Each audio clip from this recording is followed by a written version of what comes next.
मध्य प्रदेश एक ओबीसी बहुल राज्य। मध्य प्रदेश जिसकी माटी से तीन मुख्यमंत्री ओबीसी वर्ग से निकले, फिर भी ओबीसी समाज राजनीतिक रूप से पिछड़ा। वाकई सियासत की यह शानदार करामत है। ओबीसी समाज अपनी राजनीतिक हिस्सेदारी से यूं गायब है जैसे गधे के सिर से सींग। नमस्कार, बहुत स्वागत है आपका वीआईपी न्यूज के खास कार्यक्रम मंथन में, और मैं हूं आपके साथ मनीष कुमार। मध्य प्रदेश में जैसे जैसे विधानसभा चुनाव नजदीक आ रहे हैं, वैसे वैसे राजनीतिक बिसात भी बिछनी शुरू हो गई है। कांग्रेस हो या बीजेपी, सभी राजनीतिक दल अपनी सियासी जमीन को मजबूत करने में जुटे हुए हैं। लेकिन इन दिनों सूबे की सियासत में ओबीसी आरक्षण का मुद्दा गरमाया हुआ है। पंचायत चुनाव में ओबीसी आरक्षण को लेकर सुप्रीम कोर्ट ने सरकार को फटकार लगाते हुए एक अहम फैसला सुनाया है। सुप्रीम कोर्ट ने कहा कि राज्य निर्वाचन आयोग 2 सप्ताह के भीतर अधिसूचना जारी करे। सुप्रीम कोर्ट ने कहा कि तय शर्तों को पूरा किए बिना ओबीसी वर्ग को आरक्षण नहीं मिल सकता। अभी सिर्फ एसटी और एससी आरक्षण के साथ ही स्थानीय निकाय चुनाव होंगे और पंचायत चुनाव संपन्न कराने होंगे। मध्य प्रदेश में बहुप्रतीक्षित पंचायत और नगर निगम चुनाव को लेकर सुप्रीम कोर्ट ने बड़ा फैसला सुनाया है। सुप्रीम कोर्ट ने राज्य सरकार की मांग को दरकिनार करते हुए 15 दिन के अंदर पंचायत, नगर पालिका और नगर निगमों के चुनाव की अधिसूचना जारी करने के निर्देश दिए हैं। सुप्रीम कोर्ट ने अपने फैसले में प्रदेश में 3 साल से पंचायत और निगम चुनाव नहीं होने पर नाराजगी जाहिर की है। सुप्रीम कोर्ट ने कहा कि 5 साल में चुनाव करवाना सरकार की संवैधानिक जिम्मेदारी है। राज्य निर्वाचन आयोग 15 दिनों में चुनाव की अधिसूचना जारी करे। ओबीसी आरक्षण के लिए तय शर्तों को पूरा किए बिना आरक्षण नहीं मिल सकता है। हाल ही में मध्य प्रदेश सरकार की ओर से ट्रिपल टेस्ट रिपोर्ट पेश की गई थी, जिसमें दावा किया गया था कि मध्य प्रदेश में 48% आबादी अन्य पिछड़ा वर्ग यानी कि ओबीसी की है। इस आधार पर ओबीसी वर्ग को कम से कम 35% आरक्षण मिलना चाहिए। लेकिन मध्य प्रदेश सरकार द्वारा पेश की गई रिपोर्ट को सुप्रीम कोर्ट ने अधूरा माना है। कोर्ट ने कहा कि बिना ट्रिपल टेस्ट रिपोर्ट के आरक्षण लागू नहीं कर सकते। ऐसे में मध्य प्रदेश में ओबीसी आरक्षण के बिना ही चुनाव होंगे। लेकिन इस पूरे मामले में सूबे के मुखिया शिवराज सिंह चौहान ने कहा कि सरकार कोर्ट के फैसले का अध्ययन कर रही है। इस संबंध में सुप्रीम कोर्ट में रिव्यू पिटीशन यानी कि पुनर्विचार याचिका दायर की जाएगी। हमारा प्रयास है कि मध्य प्रदेश में ओबीसी आरक्षण के साथ ही चुनाव हो, लेकिन कानूनी जानकारों का कहना है कि पुनर्विचार याचिका की गुंजाइश बहुत कम बची है। 99% मामलों में रिव्यू पिटीशन खारिज हो जाती है। यह तो सुप्रीम कोर्ट के ऊपर निर्भर करता है कि वह पुनर्विचार याचिका स्वीकार करे या नहीं। कुछ भी हो, लेकिन ओबीसी आरक्षण का मुद्दा सरकार की गले की फांस बन गया है। अगर आरक्षण मिला तो ठीक, नहीं तो हमेशा के लिए ओबीसी आरक्षण न मिलने का कलंक शिवराज सरकार पर लगेगा, क्योंकि मुख्यमंत्री शिवराज सिंह चौहान खुद ओबीसी वर्ग से हैं। माननीय सर्वोच्च न्यायालय का फैसला आया है। विस्तृत अध्ययन हमने अभी नहीं किया है, लेकिन ओबीसी आरक्षण के साथ ही पंचायत के चुनाव हो, इसके लिए रिव्यू पिटीशन हम दायर करेंगे और पुनः आग्रह करेंगे कि स्थानीय निकायों के चुनाव ओबीसी के आरक्षण के साथ हो। न्यायपालिका के निर्णय को तो शिरोधार्य करना पड़ता है, पर इस निर्णय से मैं खुश नहीं हूँ, क्योंकि एक पिछड़े वर्ग के साथ न्याय जरूरी है। और माननीय मुख्यमंत्री जी ने शायद रिव्यू पिटीशन के लिए बात की है, और मुझे लगता है कि इसके ऊपर पुनर्विचार की आवश्यकता है।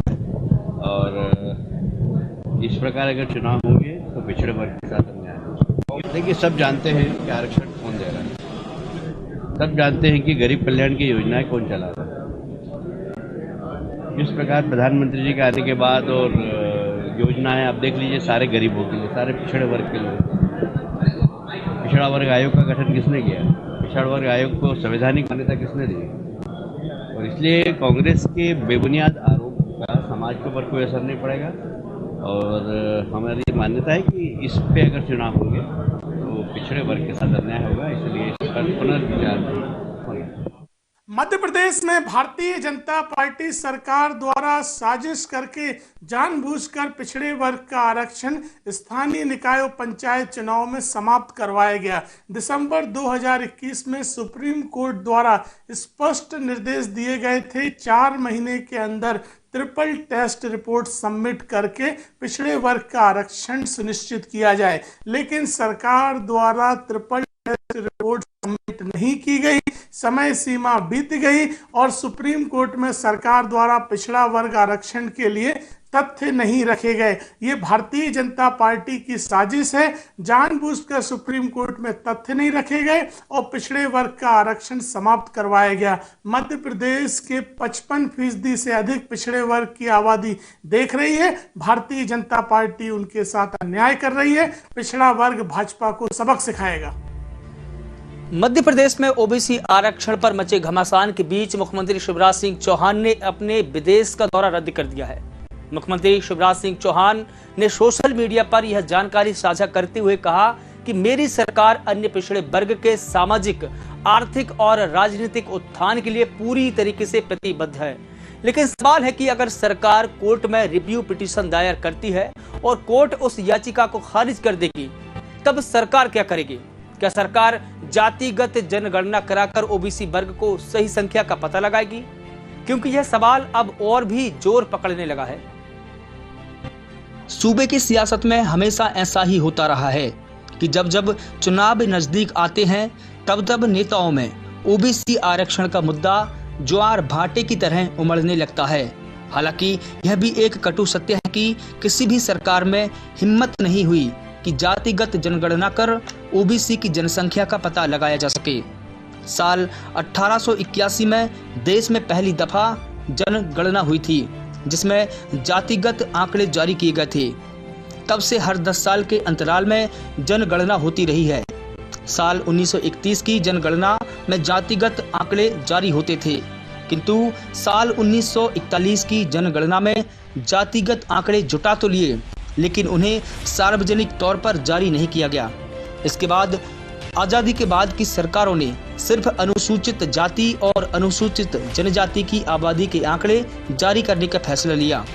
इसके बाद से बाकी जातियों के जातिवार आंकड़े कभी भी सार्वजनिक नहीं हुए, यानी 1931 के बाद कभी जातिगत जनगणना नहीं हुई।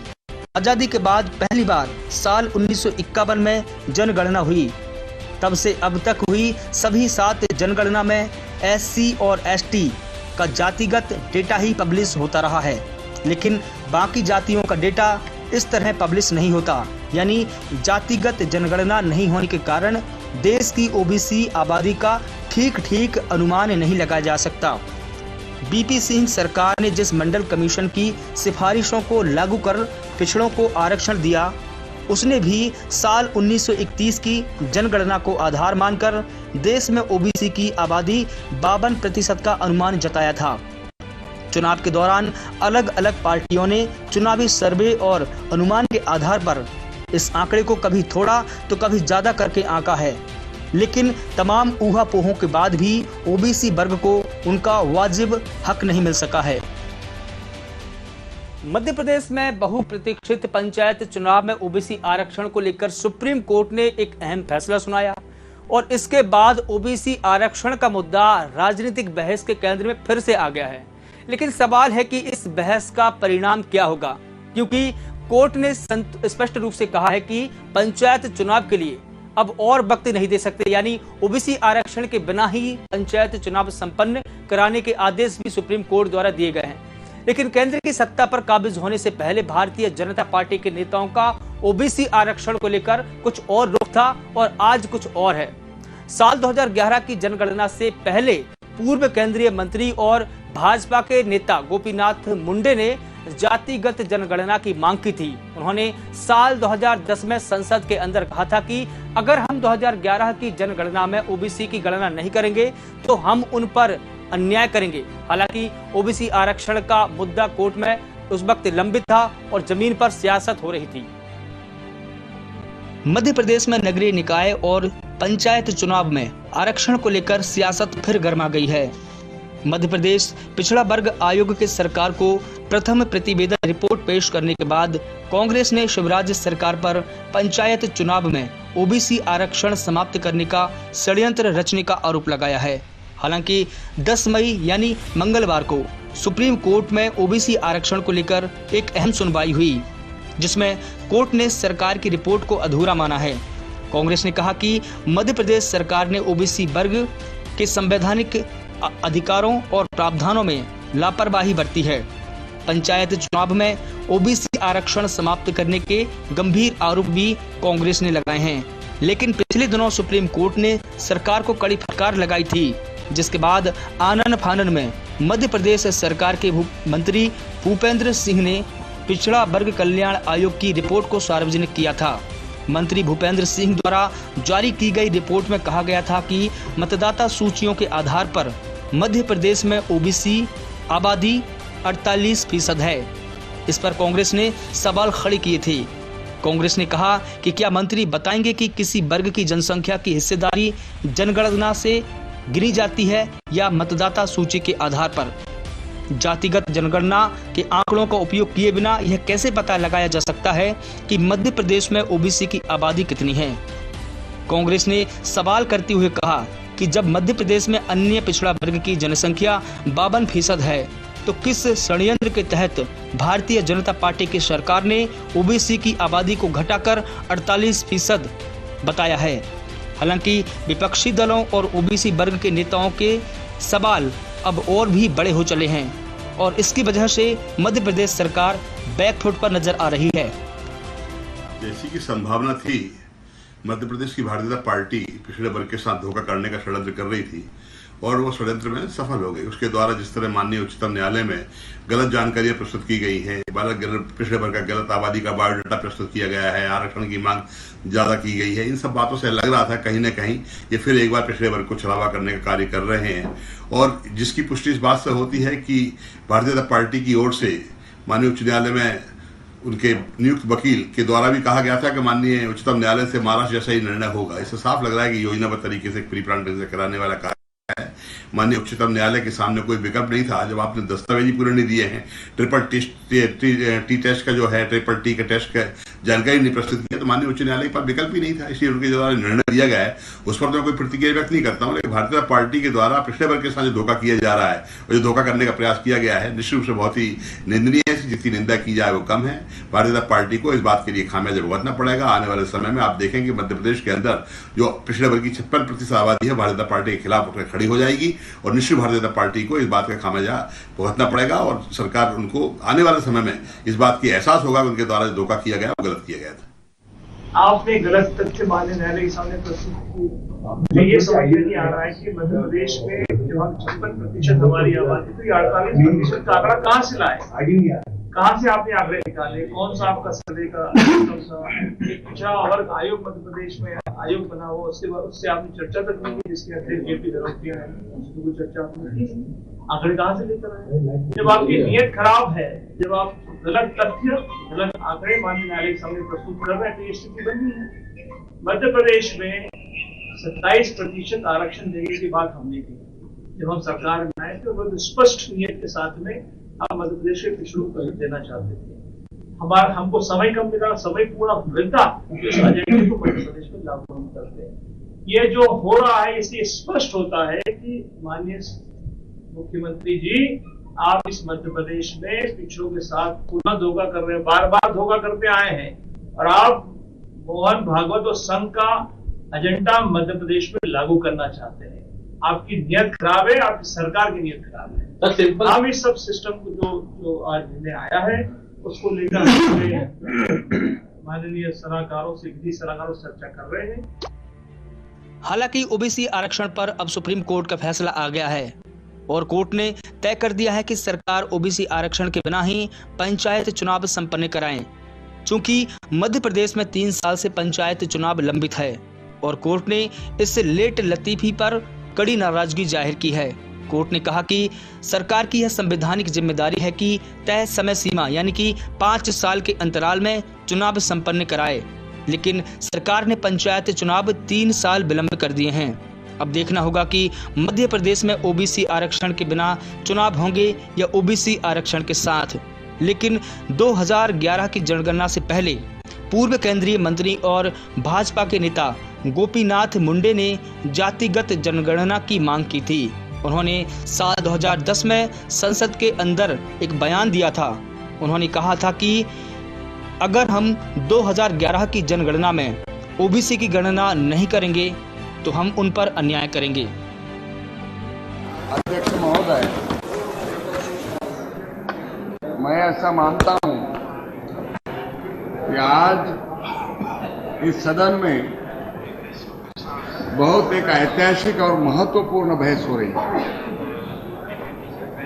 क्योंकि इस देश में 54% ओबीसी हैं। इसका मतलब 54 करोड़ लोगों के जीवन से संबंधित विषय पर हम बहस कर रहे हैं और इसके प्रति सरकार ने फैसला नहीं किया है। 1931 में एक बार सिर्फ ओबीसी का उस समय जनगणना हुई थी। 80 साल हुए कि ओबीसी का जनसंख्या कितना है इसके बारे में सेंसस नहीं हुआ है। अगर हम इस समय भी सेंसस में ओबीसी का सेंसस नहीं करेंगे तो ओबीसी को सोशल जस्टिस देने के लिए और 10 साल हम उन पर अन्याय करेंगे। और किस लिए ये क्यों सेंसस मांगते हैं? इसलिए कि 2007 में आईआईटी में ओबीसी को आरक्षण देने के बाद एक पब्लिक लिटिगेशन हुआ था। उस समय कोर्ट ने ओबीसी के पॉपुलेशन के बारे में तथ्य सरकार को कोर्ट को देने के लिए कहा। सरकार ने कहा कि आजादी के बाद हमारे पास ओबीसी पॉपुलेशन का कोई स्टैटिस्टिक नहीं है, इसलिए आरक्षण देने के लिए कोई स्टैटिस्टिक उपलब्ध नहीं है, तो कितना % आरक्षण दे ये तय नहीं किया जा सकता। उस समय बहस में additional advocate general law minister Mohli ji है, इस बात को निकाले। उन्होंने कोर्ट में कहा कि हाँ, सरकार को ओबीसी का सेंसस करना चाहिए। अब उसके बाद 2007 के बाद अब सेंसस हो रहा है तो ओबीसी का सेंसस क्यों नहीं किया जाता? जब भारतीय जनता पार्टी विपक्ष में थी तब उसके नेताओं का रुख कुछ और था और आज कुछ और है। हालांकि यह भी एक तथ्य है कि ओबीसी मतदाताओं में भाजपा की लोकप्रियता बढ़ी है, लेकिन सवाल है कि जब बड़े पैमाने पर ओबीसी मतदाताओं ने भारतीय जनता पार्टी को वोट दिया तो इसके बदले भारतीय जनता पार्टी ने आखिर ओबीसी वर्ग को क्या दिया? 8 मार्च 2019 को प्रदेश की मौजूदा सरकार यानी कि कमलनाथ की सरकार ने एक अध्यादेश के जरिए ओबीसी के लिए आरक्षण की सीमा 14% से बढ़ाकर 27% कर दी थी, लेकिन सत्ता परिवर्तन के कारण उसका गजट नोटिफिकेशन जारी नहीं हो सका और मामला कोर्ट में चला गया। इस कारण ओबीसी वर्ग को मिलने वाला 27% आरक्षण अधर में ही लटक गया। इसके बाद सुप्रीम कोर्ट की डांट फटकार के बाद में मध्य प्रदेश पिछड़ा वर्ग आयोग ने ओबीसी वर्ग के लिए 35% आरक्षण की सिफारिश की, लेकिन हाल ही में सुप्रीम कोर्ट ने उस सिफारिश को नामंजूर कर दिया। ओबीसी आरक्षण अब मध्य प्रदेश सरकार के गले की फांस बन गया है। अगर सूबे की शिवराज सरकार ओबीसी आरक्षण के बिना चुनाव कराती है तो आगामी विधानसभा चुनाव और पंचायत चुनाव में बीजेपी को बड़ा नुकसान उठाना पड़ सकता है, क्योंकि मध्य प्रदेश में भाजपा के कुल मतदाताओं में से तकरीबन आधी आबादी ओबीसी वोटरों की है। इसीलिए चुनावी लाभ प्राप्त करने के लिए भाजपा को किसी भी हालत में ओबीसी वर्ग की जनसंख्या के आधार पर उन्हें आरक्षण दिलाना होगा। लेकिन सवाल है कि कैसे? अब ओबीसी वर्ग को पंचायत चुनाव में आरक्षण दिलाना टेढ़ी खीर जैसा प्रतीत हो रहा है, क्योंकि मुख्यमंत्री शिवराज सिंह चौहान ने कहा कि हम कोर्ट के फैसले का विस्तृत अध्ययन कर रहे हैं और कोर्ट में रिव्यू पिटीशन दायर करेंगे, लेकिन कानूनी जानकार कहते हैं कि 99% ऐसे मामले या पुनर्विचार याचिका खारिज कर दी जाती है। ऐसे में शिवराज सरकार के पास क्या विकल्प होंगे, यह एक सवाल है। यह भी हो सकता है कि सरकार कहे कि पंचायत चुनाव में ओबीसी आरक्षण के कुछ मामले हाई कोर्ट में विचाराधीन हैं, सबको मिलाकर अंतिम निर्णय लिया जाए, या फिर 3 साल विलंब का तर्क देकर और अधिक समय मांग सकती है ताकि ओबीसी वर्ग के राजनीतिक अधिकारों का हनन ना हो। अगर सरकार कोर्ट में ऐसा तर्क देती है और कोर्ट उस मांग को मंजूर कर लेती है तो ओबीसी वर्ग को उनका राजनीतिक अधिकार और न्याय मिलेगा, क्योंकि देश में ओबीसी वर्ग के लिए तमाम सिफारिशें की गई है, लेकिन आज तक उन सिफारिशों को सरकारों द्वारा अमली जामा नहीं पहनाया गया है। आजादी के 7 दशक से भले ही ओबीसी वर्ग के लोग सत्ता के सामाजिक समरसता वाले ढोल पर थिरक रहे हों, लेकिन ओबीसी वर्ग आज तक नहीं समझ पाया है कि सत्ता की थिरकन क्या है और चितवन क्या है।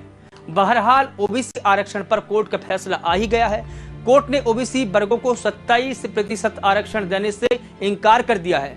अब कोर्ट इस फैसले से भाजपा की चौतरफा किरकिरी हो रही है और विपक्ष ने आरोप लगाया है कि चुनावों में भाजपा ने ओबीसी वर्ग के वोट तो पा लिए, लेकिन उन्हें उनका संवैधानिक अधिकार या हक हुकूक नहीं दिला सकी है, यानी मीठा मीठा गप गप, कड़वा कड़वा थू थू।